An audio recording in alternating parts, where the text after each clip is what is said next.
$2 million is not the destination here. It is the starting point, and the numbers demonstrate exactly why. The identical $500 per month that brings you to $2 million at 65 would have delivered $2.1 million if you had begun at 30 rather than 40 in the exact same fund without contributing a single additional dollar. That 10-year head start is responsible for $1.4 million in outcome difference on just $60,000 in extra total contributions. That is the compounding gap nobody ever sketches out on a whiteboard for you. Roughly 3 in 5 American workers report that their retirement savings are behind where they ought to be. According to Bankrate's 2025 survey, the actual picture at the finish line is even more sobering. Only around 3.2% of the country's retirees hold retirement savings balances of $1 million or more. The median American household approaching retirement, between ages 65 and 74, has $200,000 set aside. The figure most Americans believe they need to retire comfortably in 2026 is $1.46 million. Do the arithmetic.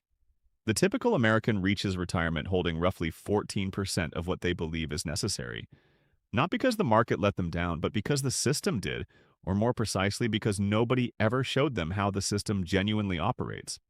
This discussion is about the mechanism, not the motivation, not the mindset, but the actual compounding mechanics that turned $500 per month into $2 million by age 65, and specifically why the people who succeed are not the ones who started with the sharpest strategy, selected the best stocks, or timed anything correctly. They are the ones who built the right machine and then, crucially, left it completely alone. Here is what will be covered: the true geometry of compound growth and why most people abandon the process 3 years before the exponential curve activates. The 3-lever framework that actually delivers $2 million, the hidden fee that has been quietly consuming your retirement since the moment you enrolled. And at the end, the single behavior that cost the average investor over $300,000 across a 25-year window, and it has absolutely nothing to do with which stocks were chosen.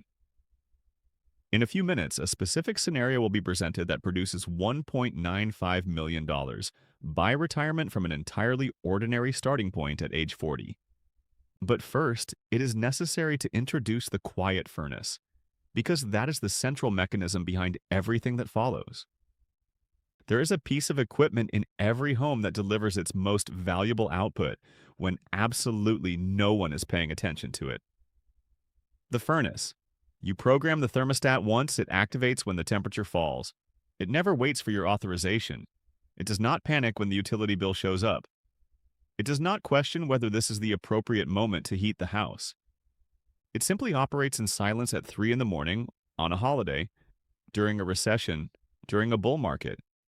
It is indifferent to all of it. And precisely because it is indifferent, the house stays warm.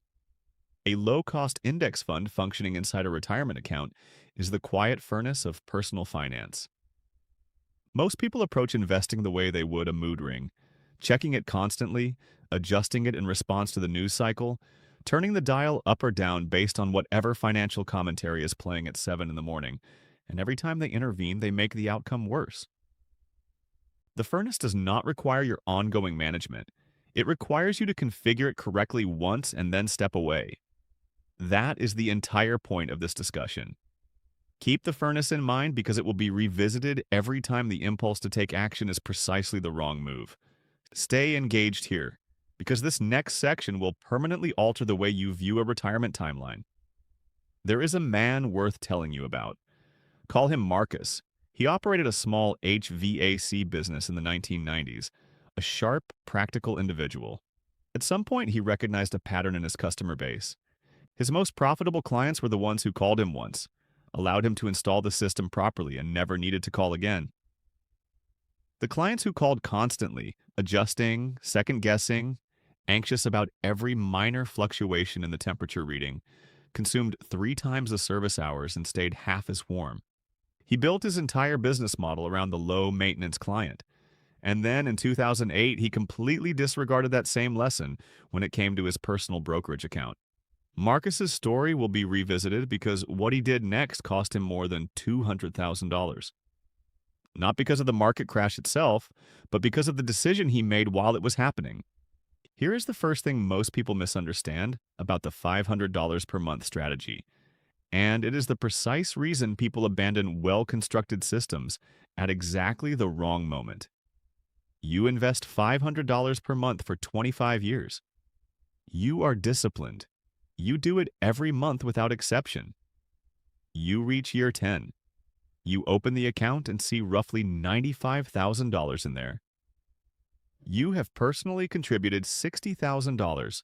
The account gained $35,000. You think, fine, this is progressing, but it does not appear to be on track for $2 million. And you are correct. At year 10, you are absolutely not on track for $2 million. At year 10, you have $95,000. At year 15, approximately $160,000. At year 20, around $280,000. Still nowhere near $2 million. And then something fundamentally changes because the S&P 500 delivered an average annual return of 10.4% across the 30-year period from January 1996 through December 2025, according to Fidelity.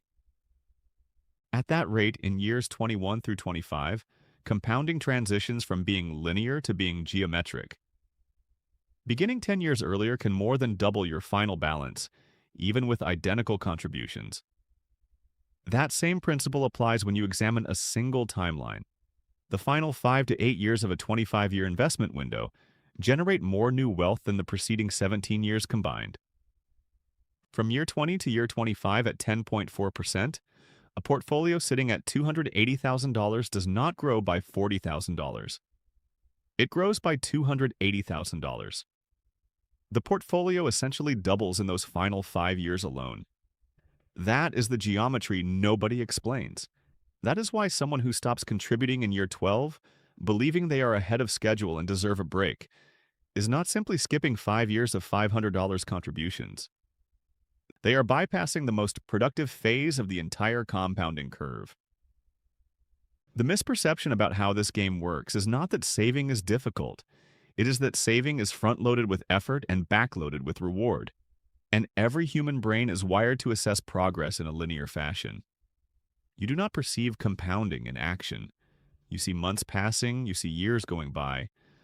The furnace operates for 18 years and appears to be barely warming the space. Then in year 23, the house is worth $2 million.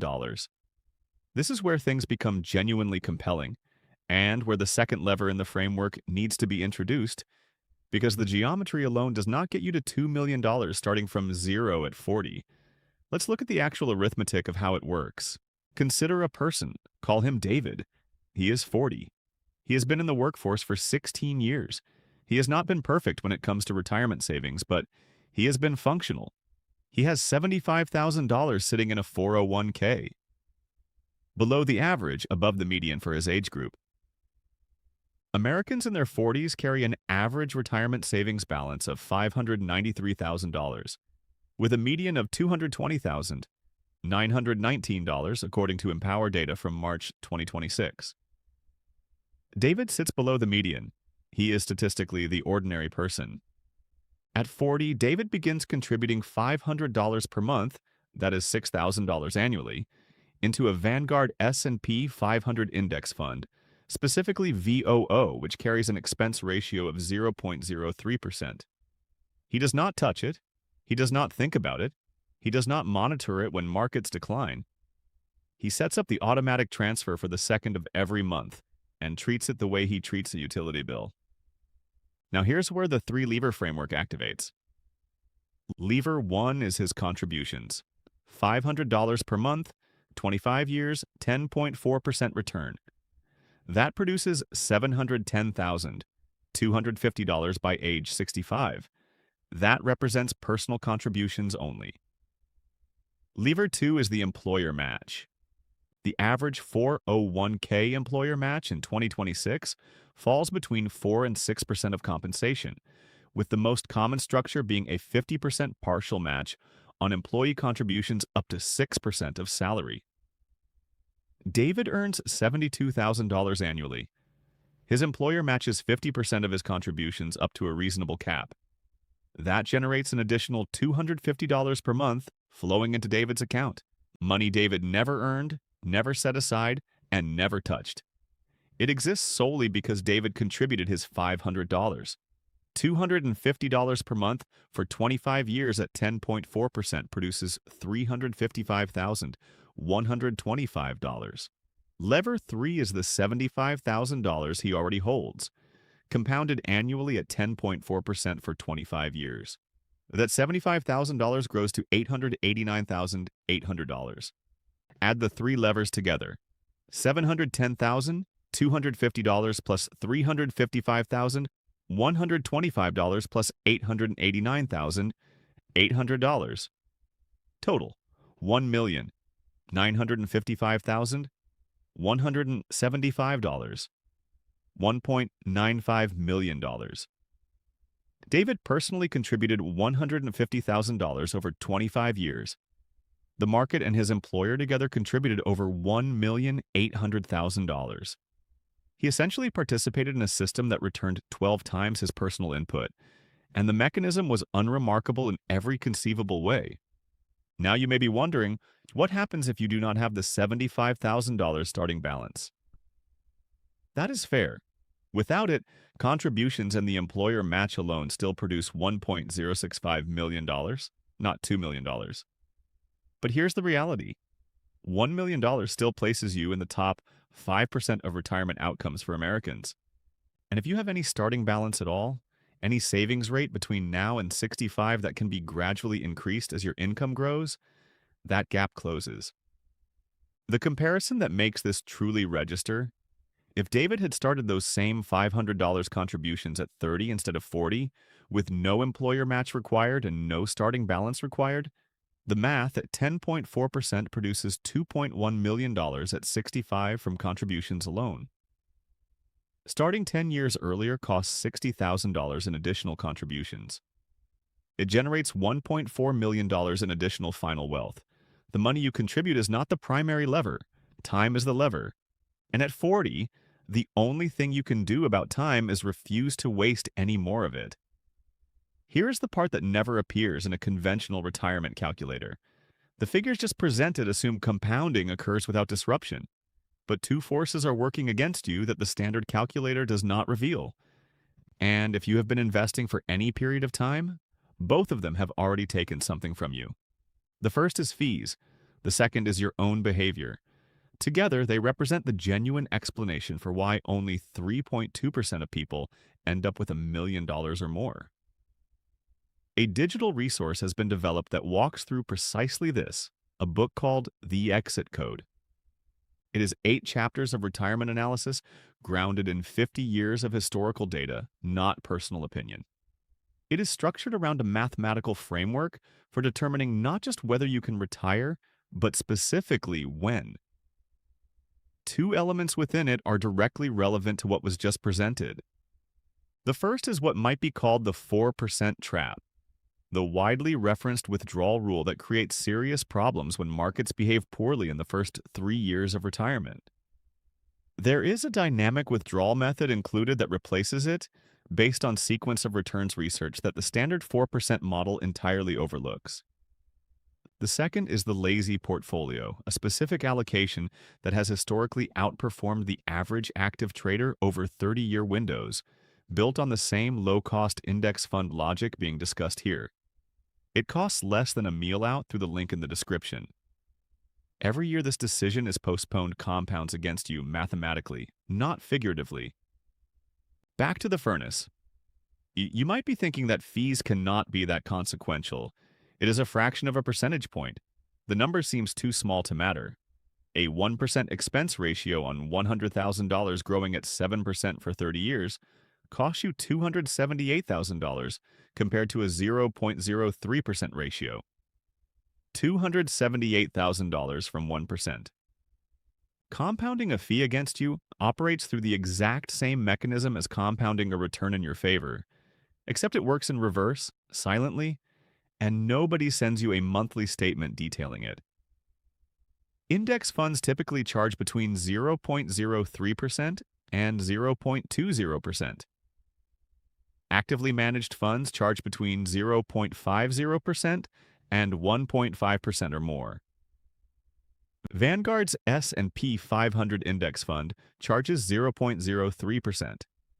The average expense ratio of actively managed funds declined from 1.08% in 1996 to 0.65% in 2023. So the fee has decreased. The problem is that the gap between what these active funds charge and what they actually deliver has shown no improvement at all. 93% of active fund managers underperform the S&P 500. Over periods of 10 years or more, consider what that means. You are paying an extra 62 basis points per year, roughly 0.6%, for a manager who, with 9 in 10 probability, is going to perform worse than the index they are supposed to outperform. You are paying a premium to receive underperformance. In the fund management industry, this is not considered embarrassing. It is considered a fee structure. Here is the practical version of what this costs in David's situation. If David pays 0.65% annually in fund fees rather than 0.03%, a difference of 0.62%, what happens to his final figure? Instead of a 10.4% net return, he earns 9.78%. Instead of $1.95 million, he arrives at approximately $1.76 million. The fee gap cost him $195,000. Over 2/3 of his personal contributions across 25 years, gone in a silent, invisible charge he never saw, reflected on any statement. The fee structure of most actively managed funds is not in the prospectus summary. It is buried within the prospectus itself. The fee is extracted directly from the fund's net asset value, which renders it invisible to most investors. You never see it removed from your account balance. This is not an oversight.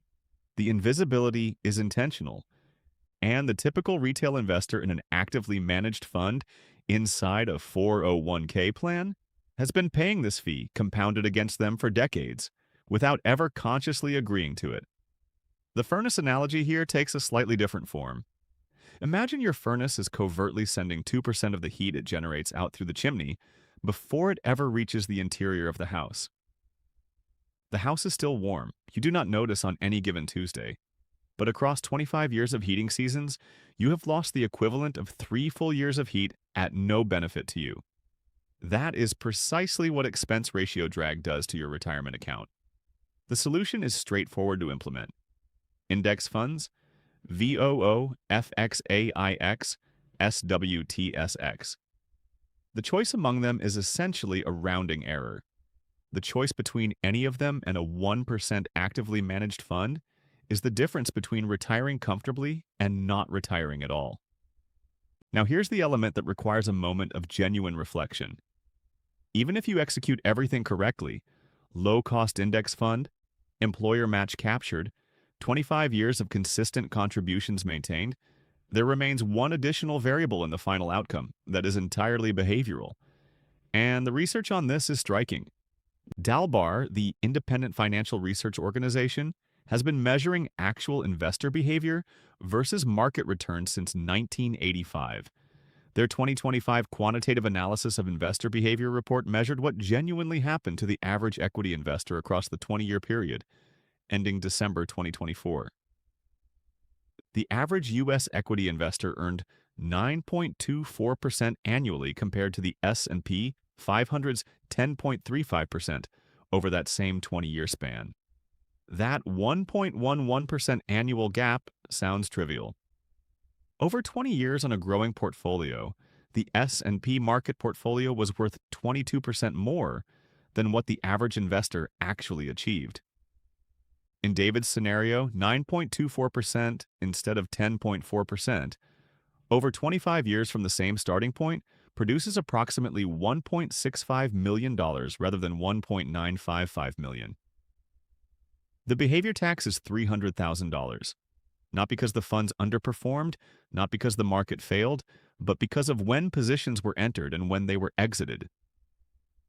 In 2024, the average equity investor earned just 16.54% compared to the S&P 500's 25.05% return. The 848 basis point gap represents the second largest investor performance shortfall of the past decade. In a year when the index returned 25%, the average investor received 16.5%. Withdrawals from equity funds occurred in every quarter of 2024, with the largest outflows taking place immediately before a significant return surge. Read that again? The largest amounts of money exited the market right before the biggest gains materialized. Not because investors lack intelligence, because fear moves faster than analysis. Because the brain that evolved to detect and evade threats is not designed for holding an equity position through an 11% drawdown. Most investors do not allow long-term strategies sufficient time to compound. In 2024, the average holding period for an equity fund fell to 4.79 years, barely half the length of a typical market cycle. You cannot operate a 25-year compounding machine on a 4-year attention span.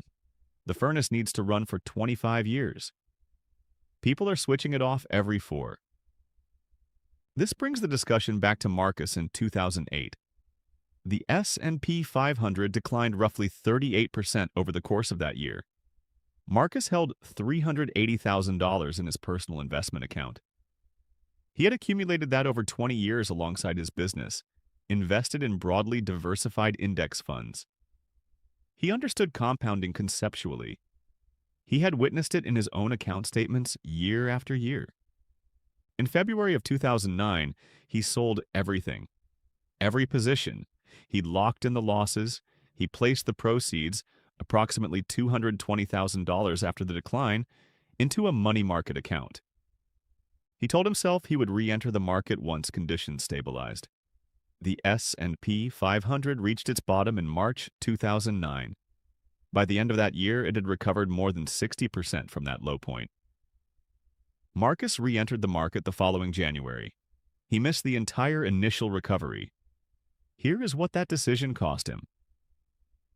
The $220,000 he held in cash from February to January, roughly 11 months, missed a recovery that, had it remained invested, would have grown to approximately $345,000 by January 2010. He re-entered at $220,000. The opportunity cost? $125,000 in 11 months of inaction. But the compounding effect of that gap carried forward to retirement cost him considerably more. That money grown at 10% for the 20 years from 2009 to the present would have exceeded $800,000. He switched off the furnace during the coldest week of the year. Marcus shared this account over coffee a few years ago. He said the thing he still cannot reconcile is that the market did not destroy his retirement outlook.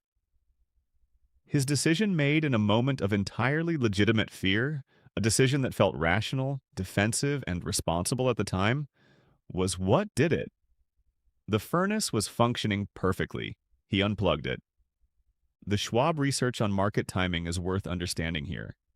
Across 80 separate 20-year periods, the investor who timed the market perfectly every single year ended with $186,000, while the investor who simply placed their money in on day one ended with $170,555. The dollar-cost averager who spread contributions evenly across 12 months each year ended with $166,591. The gap between the perfect timer and the automatic investor across 20 years, $15,522.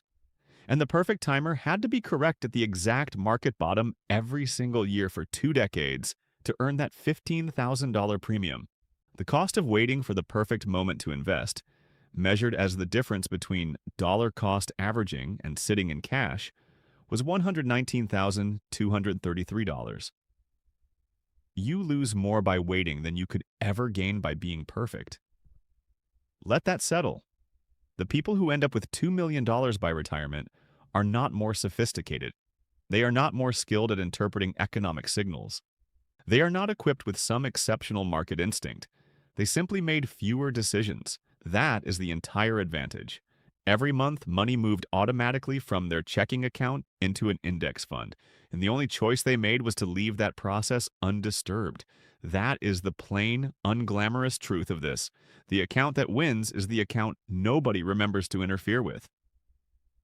So here are the three things that will determine whether you land in the $2 million category or in the $200,000 median. First, initiate the automatic transfer before this video ends. Not next month, not after the next paycheck. Today, $500. The specific date within the month is irrelevant. The fund selection matters only marginally, provided the expense ratio falls below 0.1%. VOO costs 0.03%. FXAIX costs 0.015%. Select one. Set it to automatic. That is the entire task. Every additional day this is postponed at a 10% annual return costs approximately $16 in lost compounding per $500 of monthly contribution. That may not sound significant. Over 25 years, each 1 month delay you repeat costs approximately $4,000 at final accounting. Second, capture the full employer match before directing contributions anywhere else. The average 401k employer match falls between 4 and 6% of compensation, with the most common structure being 50% of contributions up to 6% of salary. On a $72,000 salary, that represents approximately $180 per month in money that costs you nothing, annualized and compounded at 10% over 25 years, adding over $240,000 to your final balance at essentially zero personal expense. Leaving the employer match uncaptured is not a minor oversight. It is voluntarily surrendering the most powerful lever in the entire three-lever framework. Third, and this is the recommendation most people resist, open the investment app less frequently. Not less as in once per week instead of twice, but less as in once per quarter. The largest outflows from equity funds in 2024 happened immediately before a major return surge. The investors who missed that surge were the ones monitoring closely enough to react emotionally. The furnace performs better when you are not adjusting the thermostat every 6 hours. Configure it. Step away. Return in 3 months to confirm the transfer is still processing. That constitutes adequate oversight.